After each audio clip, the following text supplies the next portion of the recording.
to stay or to go. And I would like to just do a little practice.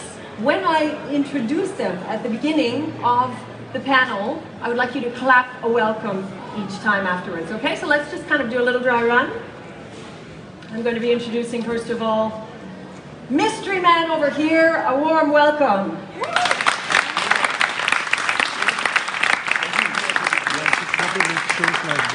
Stella Gaetano from South Sudan. Give her a round of applause.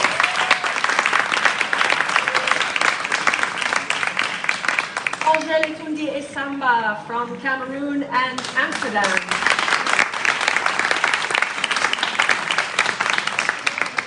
And over here on my right, a warm welcome to Ike Negwe from Nigeria.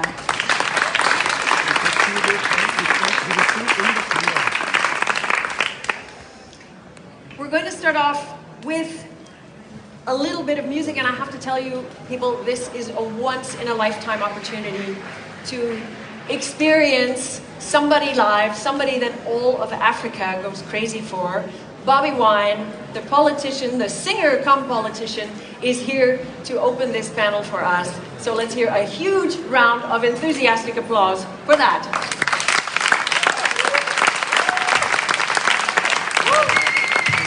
We would like you to start pulling in here. That's it! That is more like it.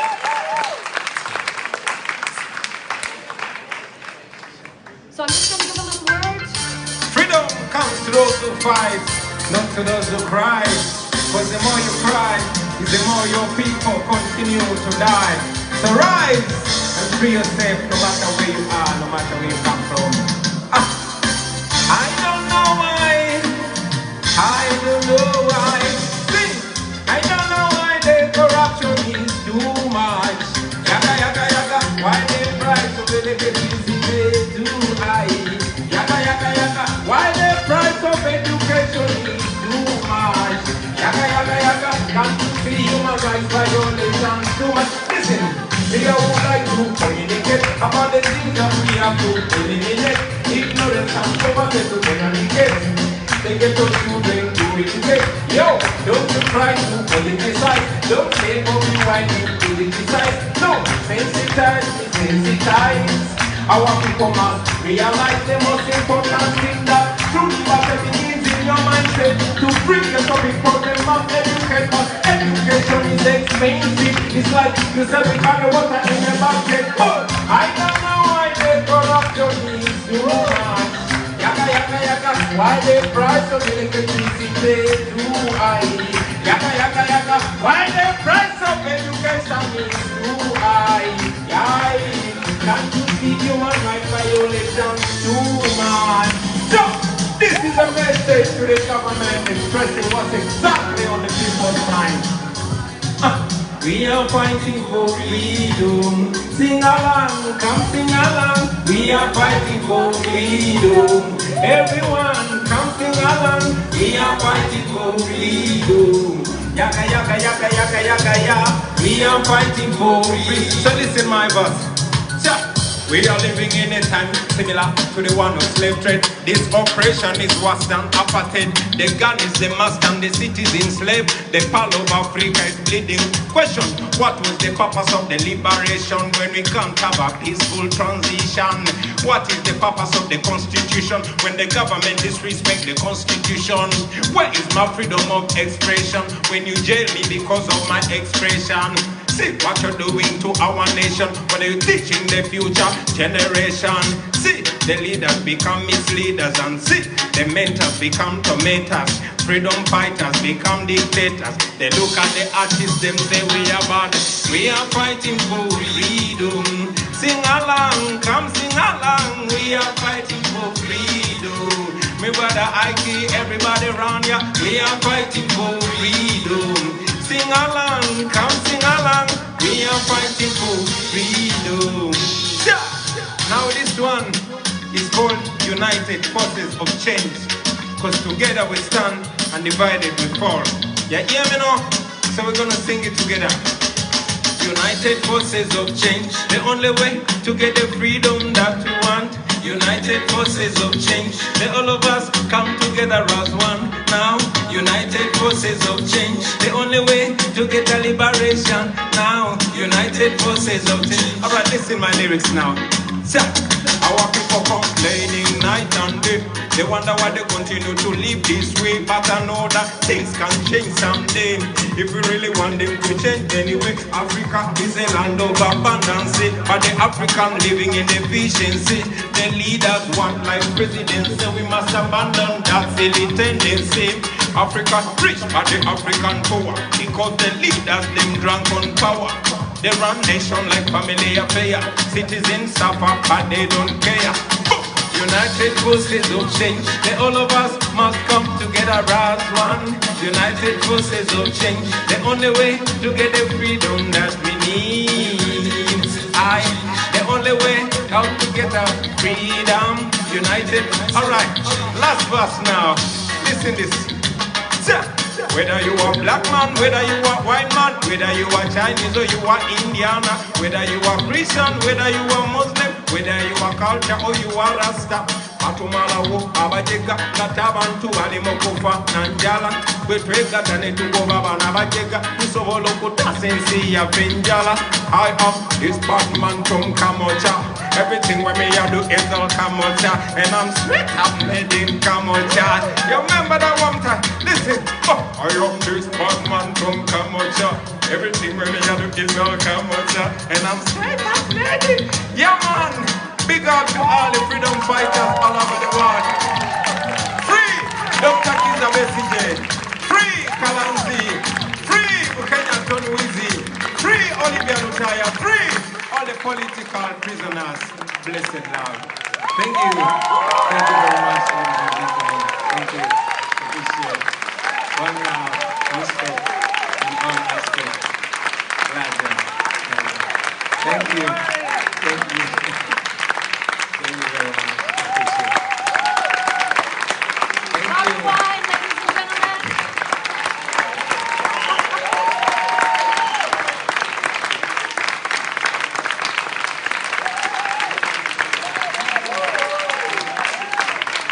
A message to corrupt governments all over the world.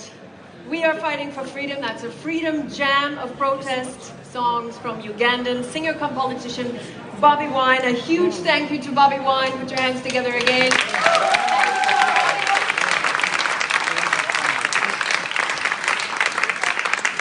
And dear viewers, this is art for change at its best. And with that, hello and welcome from DW's Global Media Forum in Bonn. My name is Karen Helmstead. As foundations are being shaken all over the globe, DW Culture has chosen to look to sub-Saharan Africa, where the creative scene is positively booming and attracting increasing international attention. But this incredible wealth of artistry is too often undercut by a lack of funding, a lack of infrastructure, conflict, or even oppressive political regimes, which means that artists have some very tough decisions to make, to stay or to go. To what extent can creative industries foster change and development in their home countries, and how can they have maximum impact? Well, we've gathered a group of creatives from Africa and the African diaspora to discuss these questions, and these are my guests. Robert Kyagulanyi Sentamu, better known by his stage name Bobiwine, as we just heard, is singer, musician, activist and politician from Uganda, leader of the National Unity Platform Party, former opposition MP and presidential candidate. According to his Twitter bio, he's just one ghetto child who has something to say through music, and he says that politics is simply too serious a business to leave it to the politicians. Welcome, Bobby, and thank you for being with us.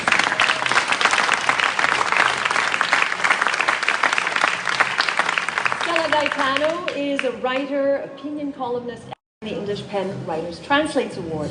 In March, she fled Sudan to Germany with the help of the German Pen, and she says that art is a living thing. It can't grow in dark rooms and needs space to be freely expressed, accepted, and supported. Thank you for being here. And my last is Angèle Etundi Esamba. She's a photographer from Cameroon who lives and works in Amsterdam. With over 200 exhibitions in more than 100 countries, she's one of the most accomplished African photographers of her generation.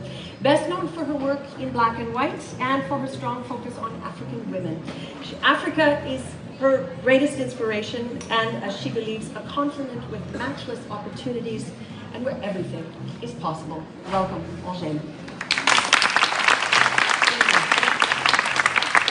And last but not least, over here on my right, Ike Nebwe is an award-winning director and cultural entrepreneur from Lagos in Nigeria. He's now considered one of the champions of the emerging new African cinema, a Nollywood veteran, but his documentary, No U-Turn, just got a special mention award at the Berlinale, Berlin's International Film Festival in early this year. And he says that there is a relationship between migration and the types of films that we've promoted in the past. We look forward to your insights. Ike Nebwe, warm welcome. And warm welcome to all of my panelists and to our studio audience. And thanks for a rousing start, Bobby. But over to you, Ike. I'd like to start with you because over 20 years ago, you set out to leave Nigeria to make your fortune in Europe, but you ended up aborting the journey. So just tell us, what was it that made you decide to leave, and why did you change your mind? It was, I would just say in very simple words, it was economic reasons. I had just finished my apprenticeship, in which I served my master for 7 years. And normally after you finish your apprenticeship, you're supposed to be given seed money so that you can start your own business. And sometimes it doesn't work out like that. And I just happened to be one of those ones that didn't work out. And I was just about to turn 20 and I had nothing. And the reason why I even started the apprenticeship was so that I can make something out of myself, so I can help my mother and my siblings, because I lost my dad when I was 2. And so at the time I was literally confused, I didn't know what to do, and then I heard that it was possible to travel to Europe by road with little or no money, you know, so. And a long and perilous journey. Exactly, so I thought it was something that was worth it, and I set up. You got stopped midway. Yeah, so we got to Bamako and someone sat us down, me and my friends, and told us that it was quite a very dangerous journey and that a lot of terrible things would happen, you know, at the desert, which we were about to set up.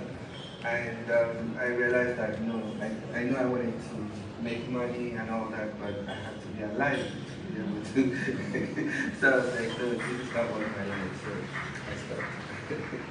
Yeah. That experience inspired your very first documentary film. I already mentioned the title, No U-Turn. It investigates why young Africans are compelled to risk their lives to make this journey, and it's a very personal film that really manifests our central question, to stay or to go.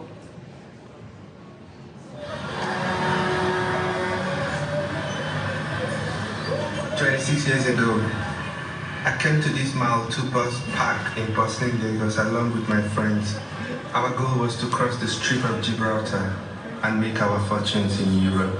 In No U-Turn, Ike Nebwe retraces his own path to Europe. On his journey, he meets people who, just as he once did, are trying to leave Africa, but get stranded in different countries along the way. They survive by working odd jobs in restaurants or as street vendors.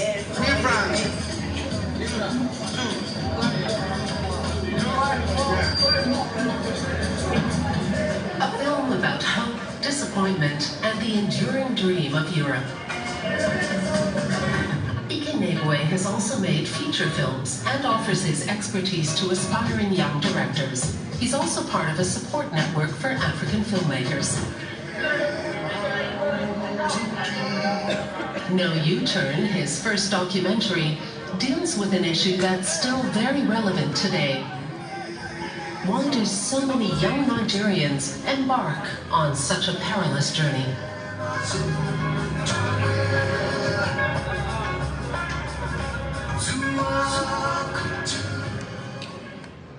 What did you learn about young people's motivations today to go and take on that journey? sadly, 27 years after, it's still the same motivation. It's still basically about economics. It's still basically about people seeking for self-actualization. It's about looking for a place under the sun where you can actually dream. And it's so sad that young people in Africa, especially West Africa, do not feel that there's enough space for them to dream in their own countries. And so that's what I found in the film, and it's really very sad. I want to pick up that quote that I mentioned from you at the beginning where you talk about the relationship between migration and the films, type of films that have been promoted in the past. What role has film played in idealizing and nourishing this dream of going to Europe? Well, so I will speak about Nollywood, Nigerian film industry. I would say that the sad part of it and how it relates to this conversation is that we've promoted the idea that you just have to have a lot of money to be recognized as a human being. So young people growing up and growing up into these types of narratives feel a lot of pressure. Plays a huge role in the migration narrative, and there's a number of quite surprising scenes in your film, certainly inspired by that. As a male director, I'm just wondering how tricky was it for you to actually, you're so close to all of your protagonists, how tricky was it for you to actually get these young women to open up and share their stories? I think that I've had a very great relationship with women because I was raised by my mother. By your mother? Yeah, my father passed when I was 2, so it's my mother. And because I had sisters, and growing up and coming up in the industry, I've worked with a lot of female producers who actually gave me a chance in the industry. It was a woman that gave me a chance. Shout out to Jumbo. She gave me my first chance. So I've always had that, that itch to work with women, and maybe because I really don't think about gender. I think about the fact that we are all humans, and anybody is competent enough to vibe at the same level, we work. But women certainly suffering in very particular ways, and of course a more difficult fate quite often on these journeys. And I'm going to go over to you, Stella Gaetano, because of course the plight of women in war-torn countries is really a major theme in your work, a major theme in your life. You recently came to Germany. Tell us, why did you have to flee Sudan?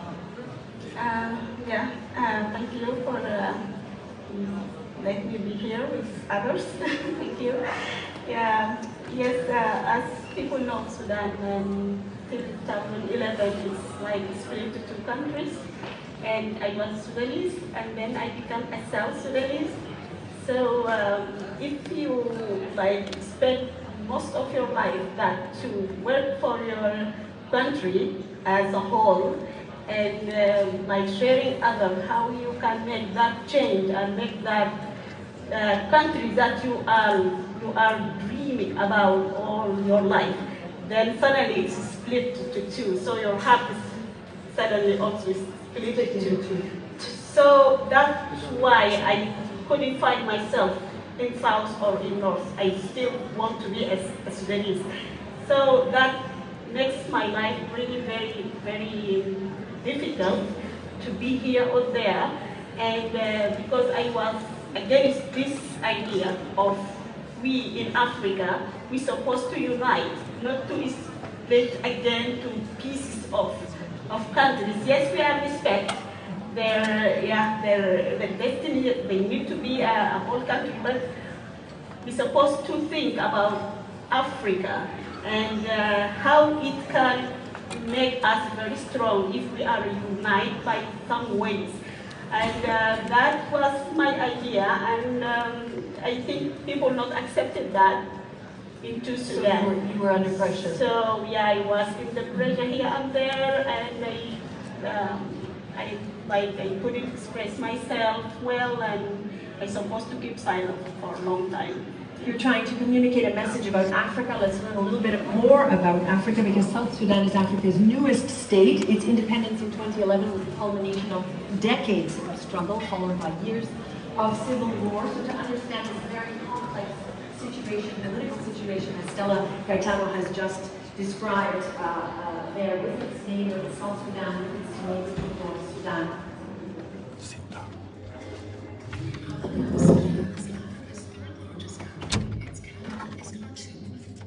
Since independence in 1956, the country has mostly been under military rule. Due to armed conflicts between the government and rebels, sectarian and ethnic violence, many millions have fled. Recurring droughts lead to crop failures. Almost half the population lives below the poverty line. The desolate political and economic situation sparked protests. In 2019, Omar al-Bashir was ousted after 30 years of authoritarian rule. Sharia law was abolished, and women were briefly granted more rights. A glimpse of freedom also for journalists and creatives who were hopeful that a civilian government and reforms might be established. But this phase of democratization didn't last for long. A military coup took place in 2021. Since then, protests for freedom and human rights have taken place.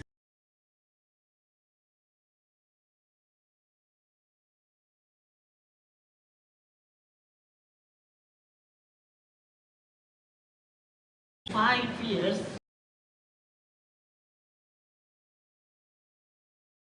we involved up with this split, and I was writing about this and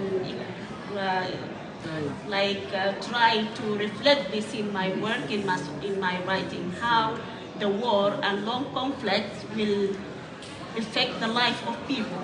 How if you are forced to displace your village and your city and go to stay somewhere else, and for a long time, and people are waiting for that. So I just reflect that in my work. Yeah. You're giving a voice really to these marginalized women. You've experienced both countries, north of the Sudan and South Sudan. You've experienced migration, and you've written at one point that you survived because art made you a resistance fighter. What saved you exactly? Art made you a resistance fighter, we once wrote, and you said that this is why you survived. Yeah, of course. I'm really thankful that I get my way to as an artist, just to talk about people and to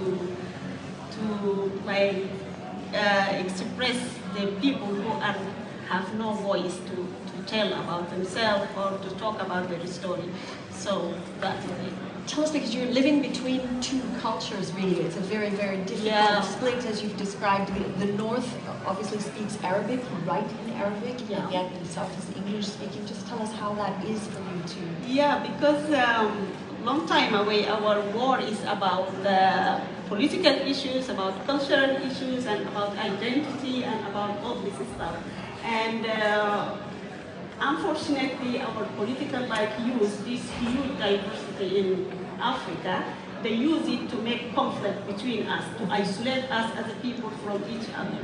So sometimes you are not going to be proud that you are from this region or that region. And when you get in between two cultures, like you are Africa, but you raise up in totally Arab region or the north side of Sudan, because the Arabic is the official language, so you raise up there, so that will be your language too.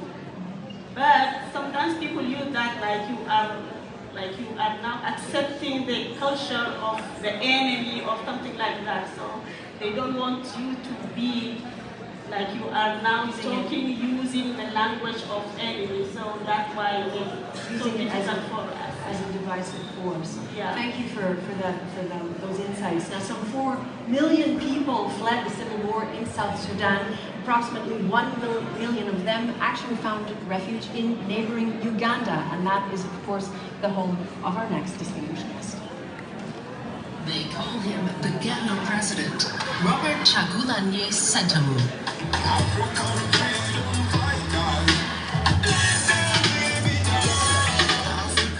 Better known as the musician Bobiwine. Born in 1982, His lyrics about freedom and self-determination have made him the voice of Uganda's youth. Almost 80% of the population is under 30. In 2017, Bobiwine became involved in politics. He opposed President Yoweri Museveni and his government, who arrest, torture, or make their political opponents disappear. Bobiwine himself was brutally attacked multiple times and arrested. Nevertheless, he ran for president in 2021. His campaign, burdened by COVID-19 rules, was targeted with arrests, attacks, and violence.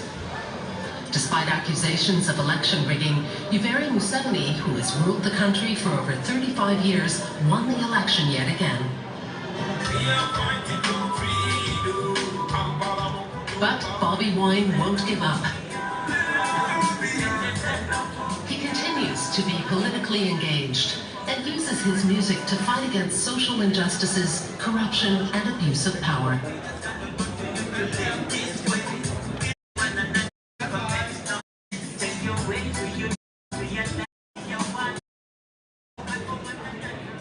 Social injustice, corruption, and abuse of power. Bobiwine, the Nigerian Afrobeat pioneer and activist Fela Kuti once said music is the weapon of the future. And yet, you decided at some point in 2017 that music wasn't quite enough. What was the tipping point that made you decide to go into politics? Thank you very much. I'm very glad you mentioned Fela Kuti, and I hope his spirit can engulf me now so that I can re-say the things that he said when I was only a baby. Leadership, we get inspiration from different parts of the world. What I'm doing has been done before by people like Fela Kuti and the rest. Indeed, music is not just for entertainment. As a matter of fact, after a bad experience about 10 or 15 years ago, I decided that my music was no longer going to be entertainment, but edutainment, because much as that it had benefited me, it had to benefit those with whom I share the plight, the ghetto people where I come from. So I got involved in politics because I had been talking about the issues for so long, and I thought it was about time to act about them and to also lead by example. That's wonderful. Edutainment, as you call it. So songs with a political message. How do you actually combine those two roles, pop star and politician? Well, it is the same. First and foremost, I don't want to define politics or the word politician as the usual cliche, because politics is everyday life. Politics is the price to buy bread, it's the price to buy sugar. It determines whether you're free or not. In Uganda, actually, it determines whether you live or you don't live. So for a long time, our people had been disconnected from the way they were governed, myself inclusive, until this day when I was at the height of my musical success. I was just walking out to the club and got beat up by a security operative because I was showing off as if I did not know the country had opened up. So I thought that I should move into where the policies are made. For a very long time, the politicians were making policies that were benefiting themselves and oppressing the ghetto people. And for a long time, we were singing about these issues, but it was just common singing. Until I said that since the parliament had refused to come to the ghetto had to go to the parliament. And that's the move that I took, to go into parliament, to get a formal platform to say the things that I've been saying in my music, but also to inspire others to do the same. Okay, protest of any kind, obviously very dangerous work in Uganda. You suffered incredible violence in lead up to your presidential campaign. Lots of intimidation politics. You were placed under house arrest after the election. What is your situation now and the situation for artists like yourself? I hope you mean what is our situation, not my situation. So while I have the opportunity to be on such international platforms, while I have this attention, I would want to say that many other Ugandans with whom face this terrible situation don't have this opportunity. So it's about us. The situation continues to be terrible. Uganda continues to be under the tight military rule of General Yoweri Museveni, who took power when I was only 4 years, and now I'm 40. and there's no sign that there will be change. We don't only want change for the sake of it, but we want to return power to the people. That's why they call us the People Power Movement, and we say people power is our power. We want a situation in Uganda, like it is in all developed countries, where leaders are servants of the people, and the people are the true masters, where leaders fear to do things that will oppress the people, because the people will put them out. So that is the where leaders fear even an identity symbol like your red beret, which has actually been banned in Uganda, as you told me. Well, this red beret, like the word freedom, like my name, like my face, has been banned. Not on any law paper, but, you know, because General Museveni and his son just don't want that. You know, but we always want to focus not on our plight, not on our weaknesses, not on the bad situation that we're going through, but on the light that we see ahead of the tunnel. We focus on what we are going to achieve, because we know we're going to achieve it. We are many, there's massive enlightenment. So while the red beret is banned, while the word freedom is banned, while even any kind of protest is banned, we know that no dictator has ever, you know, defeated the people. We know that it has always been the rise and fall. There's never the rise and rise of such and such a dictator. No, it's the rise and fall. So now that we saw the rise, we are working day and night for the fall of the dictator. Thank you very much for those words, Bobiwine. Our next guest uses visual language to transform ideas of identity of African women. Angèle Etundi Esamba, and you can possibly take a little look at her work here, is based in the Netherlands and currently showing at the Venice Biennale in the Cameroonian Pavilion. Beautiful images here. She's particularly known for her black and white work. African and European themes. Makes Angèle. You left Cameroon at the age of 10. Vous aviez 10 ans lorsque vous êtes parti. You've referred to it as a self-chosen exile to have stayed in the Netherlands. Why this decision, and how is it for you now? Because you often describe yourself, very much like Stella, as living between two worlds, but in a very different way. Alors tout d'abord, merci infiniment à toute l'équipe de la Deutsche Welle pour cette rencontre, pour meeting, forum. C'est vraiment très important pour nous d'avoir ce genre de rencontre, parce qu'on réalise en fait qu'on a les mêmes préoccupations, et ça c'est très important. Merci aussi pour l'introduction. Je suis Angèle Etundi Esamba, je suis camerounaise et j'ai quitté mon pays à l'âge de 9 ans. Ça n'a pas été un choix, et c'était à cause de ma âge. J'étais petite, voilà, j'étais petite, je suis partie donc très jeune, mais peu importe, je crois que l'exil ou le déracinement est toujours quelque chose de très dur. Et donc je suis partie, j'ai fait mes études, j'ai fini mes études primaires, mon cycle primaire en France, et mes études secondaires également. Et après mon baccalauréat, j'ai immigré aux Pays-Bas, ça c'était un choix. Et quand je suis arrivée aux Pays-Bas, j'ai décidé en fait d'être formée à la photographie, parce que ça a toujours été une passion. Je crois que j'ai aimé la photographie avant même d'en être consciente. When was the prise de conscience that you... Oui, alors, la vraie prise de conscience, je crois, a été au moment où je me suis rendu compte en fait, que dans le paysage néerlandais dans lequel j'évoluais, je ne me retrouvais pas. Je ne me reconnaissais pas dans les images qui étaient autour de moi. Et là, j'ai décidé de faire mes propres images. Et je dis bien faire, parce que je fais une différence entre prendre des images et faire des images. Pour moi, la photo... It's a construction, it's a composition. Voilà, la composition est très importante. Et là, en même temps que j'ai fait ce choix, donc, après avoir fait l'école néerlandaise de photographie, j'ai décidé en fait de mettre déjà très tôt la femme au cœur de mon travail, la femme noire. La femme noire, pourquoi? Parce que je voulais rompre avec ces stéréotypes qu'il y avait autour de la mauvaise représentation, pas que de l'Afrique, mais aussi de la femme africaine. Et je voulais montrer, me réapproprier en tout cas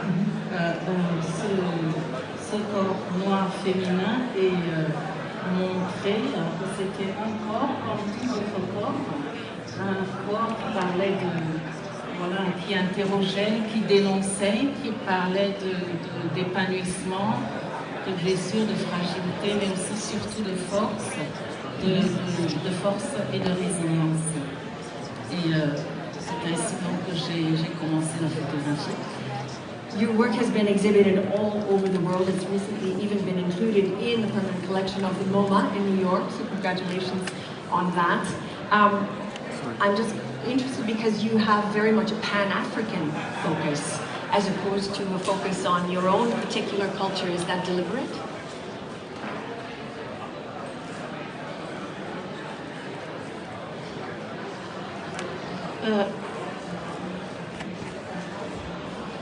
Bien sûr, parce que je suis africaine, mais aussi parce que je crois pour moi le fait d'être partie très tôt, la distance m'a rapproché encore plus avec mon continent, avec la terre-mère.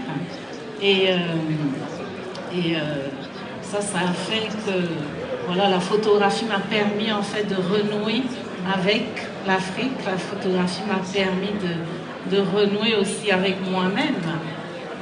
Peut-être pas comme une Africaine à 100%, mais en tout cas comme une femme du monde qui vit, je n'aime pas dire entre deux mondes, mais plutôt vraiment un pied en Afrique, un pied en Occident.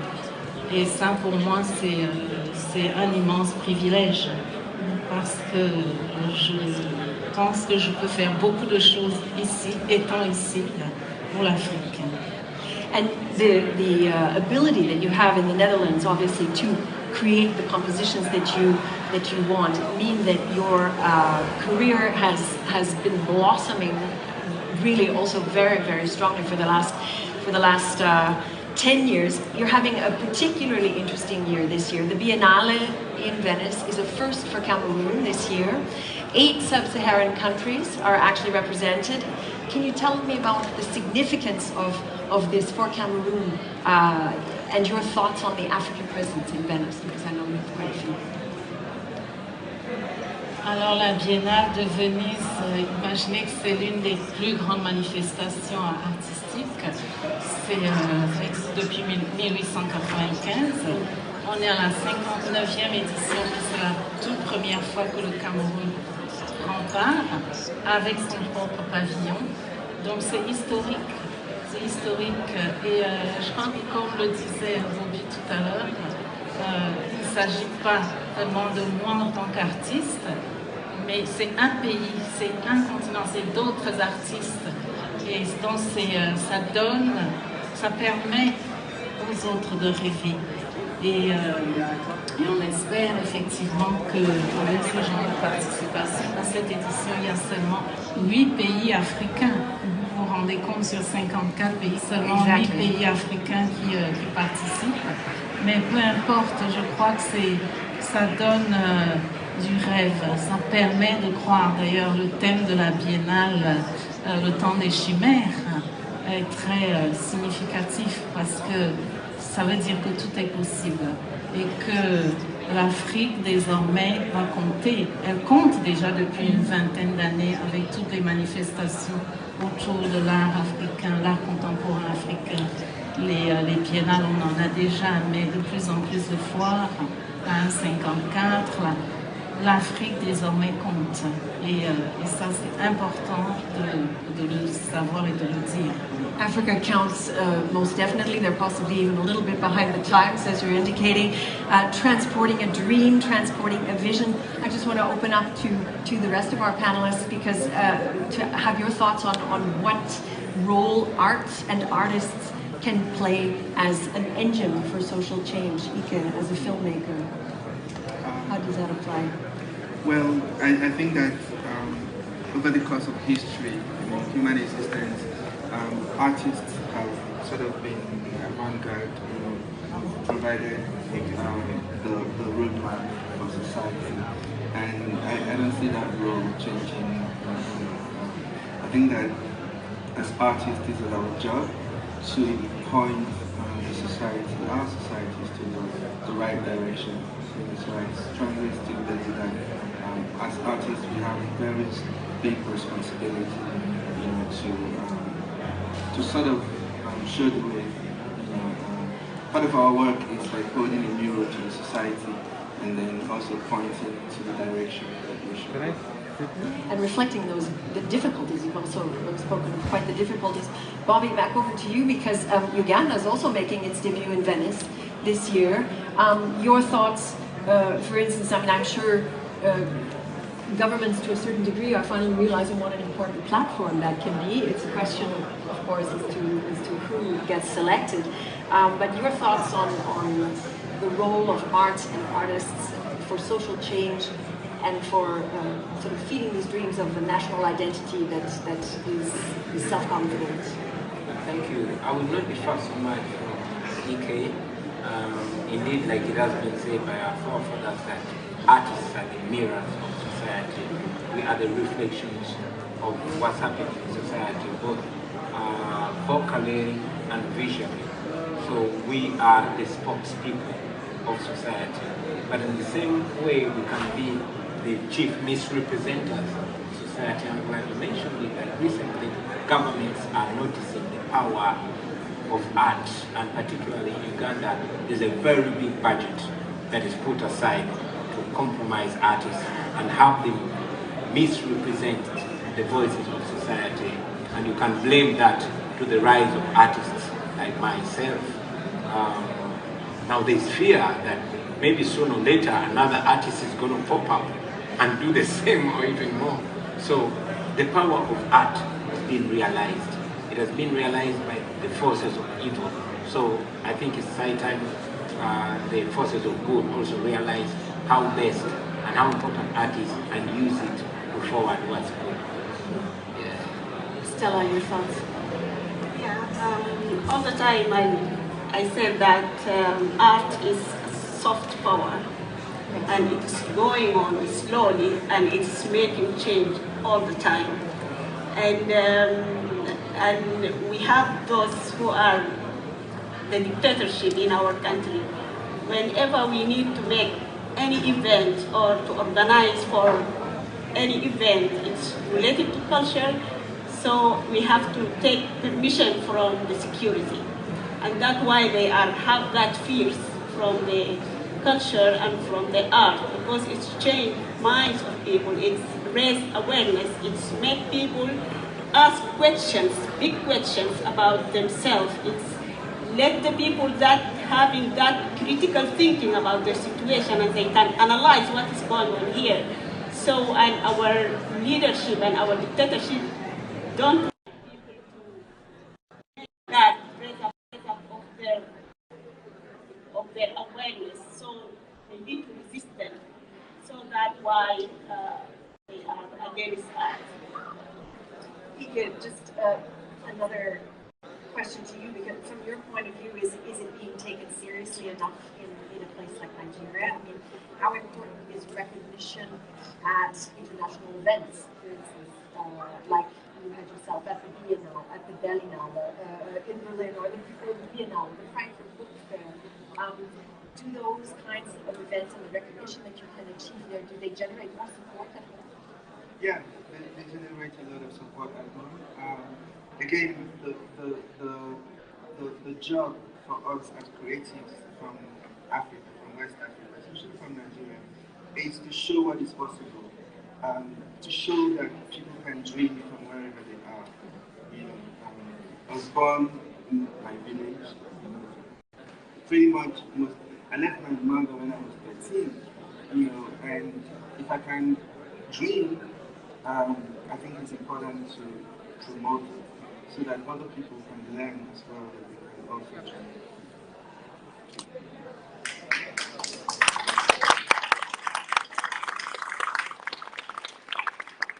Learning to dream. Angèle, we've seen an incredible surge of interest in contemporary African art in recent years. How much is it benefiting artists in Africa from what you can see? And how important is art, in your opinion, to communicate a modern, more differentiated picture of Africa, to get away perhaps from the colonialist narratives, the Eurocentric narratives that so many of us know?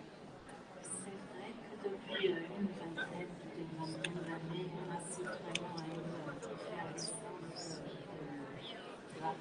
surge of contemporary African art with the Biennale and art fairs, all kinds of debates and events. This is really important because I think that change comes with arts, whether it's photography, music, other forms of art. Art leads to many things happening, and it's not enough yet, but we are more and more being accompanied, so to speak, when it comes to broadcasting, presentations. I have an art gallery in Lagos now, and with this gallery, my art came to the MoMA in New York. And this is really important also for those in the Western world, in Europe, to keep up the bonds with the artists on the continent, on the African continent. And many are leaving. If you leave art school, for instance, or if you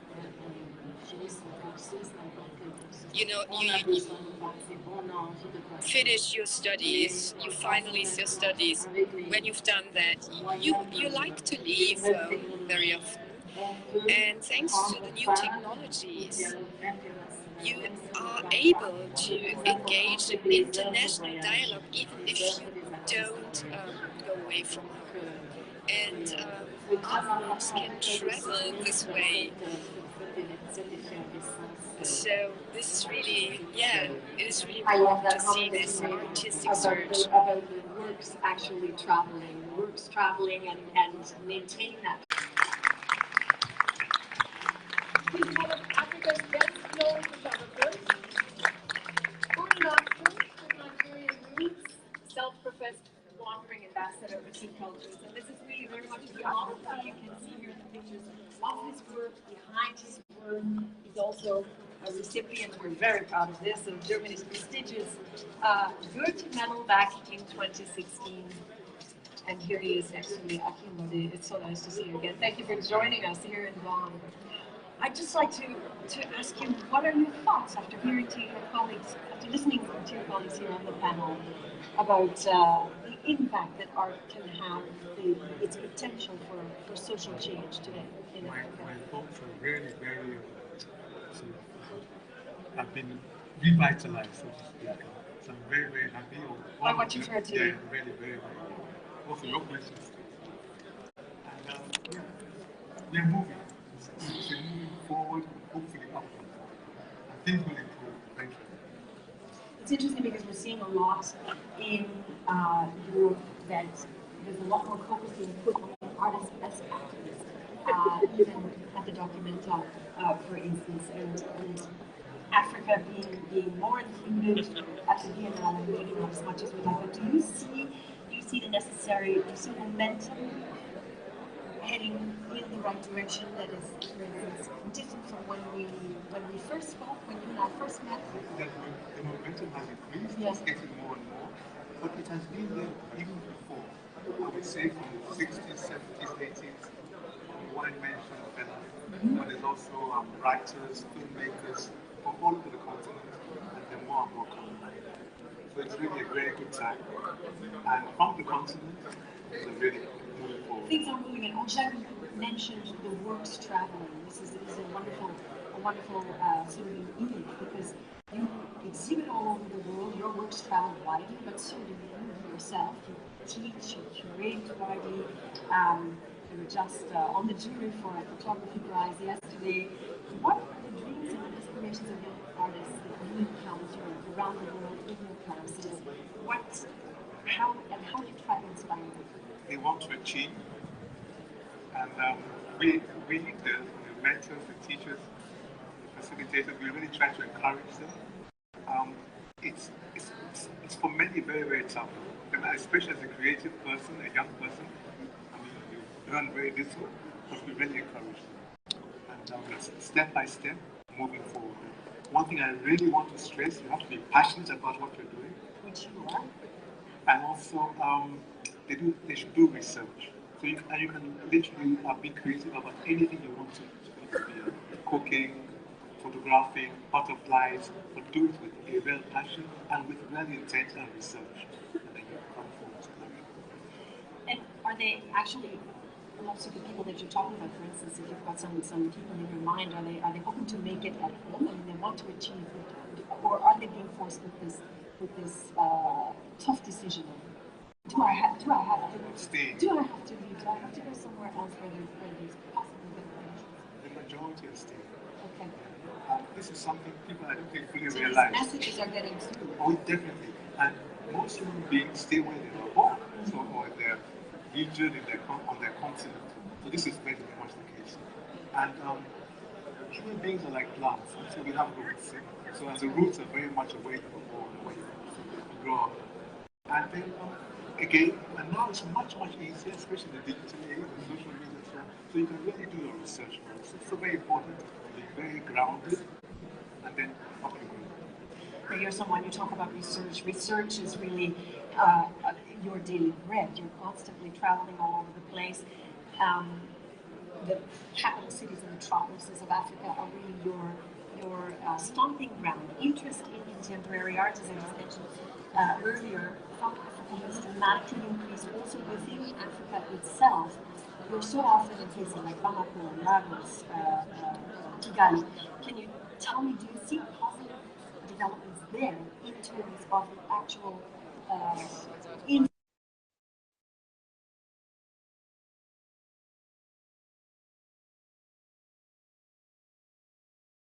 artists. In some countries it's much less, in other countries it's more. We're talking about a huge continent. Yeah, We've had this struggle before. So I was just last year in November in Kampala, in Bobiwine, hometown, and there you notice that the environment is not very, very strong, especially for those who really want to be creative and are critical of what is happening on the ground. But it's growing, it's constantly growing. It's a push and pull all the time and trying to move forward and upward. There's growing inspiration there. That's what I'm hearing. One thing I must say is the music scene is very, very dynamic and active all over the continent. So well done, Bobby. Thank you very much for the insights. Akindo, and a nod to Bobiwine for one infrastructure that has achieved global importance and, of course, acclaim is the Nigerian film industry. It's better known as Nollywood. And we'll take a quick virtual trip to Lagos just to learn a little bit more about it. Lagos, the heart of Nigeria's film branch. Nollywood, as it's called, is the world's second largest film industry after India's Bollywood. With stories from people's daily lives,